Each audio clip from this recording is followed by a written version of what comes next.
Hello, amazing language teachers. I was about to post this on Facebook, but I realized it's easier to just explain in a video. So here you go. I did such a fun activity with my classes yesterday, and I am so grateful for Ping Wu from Ohio who taught me this idea. And it was really fun. My kids loved it. I teach elementary up through seventh grade, and Ping has high school students, so it works for all the ages. It's virtual hide and seek. Yay! You're like, how can you play hide and seek on Zoom? Well, you can, apparently, and it's really fun. So, first, what I did was TPR some words that we were going to need for this game because my students didn't know them already. So, on top of, underneath, inside, those or next to, those were the main ones that came in handy. And then we got a student volunteer who wants to hide, of course. Most of them wanted to hide.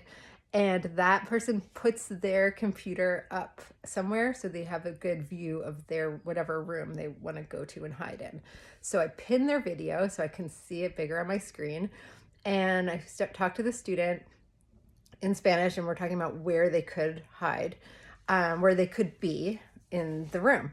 So I make a list. I have a little whiteboard, and I wrote on the whiteboard 4 different possibilities. So under the bed, behind the curtains, next to the chair, behind the chair, under the desk, because most of them are on a desk and they could easily hide under there. We wouldn't see them. So we make the list. Then I can't turn off their camera because I can't turn it back on for them, and they'll be hiding. So instead we just all turned around, and then we counted to 30 in Spanish. When we got to 30, we turned back around, and there's no student in the room. Well, there is, but we can't see them.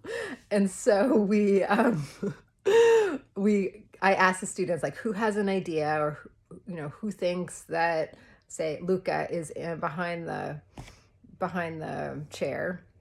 And then someone says, I do. So, Victoria thinks Luca's behind the chair. Does anyone else think Luca's behind the chair? And so then we kind of decide if we think that, and I'll say, Luca, are you behind the chair?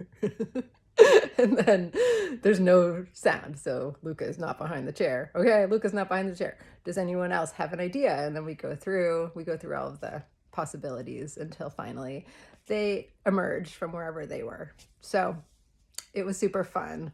All the kids loved it. I'm going to do it again next time I have classes, just to continue so everyone gets a turn who wants to, because they had so much fun. And so that's it. Thank you, Ping, so much. That's been my favorite activity so far on Zoom. Thanks. Bye, everyone.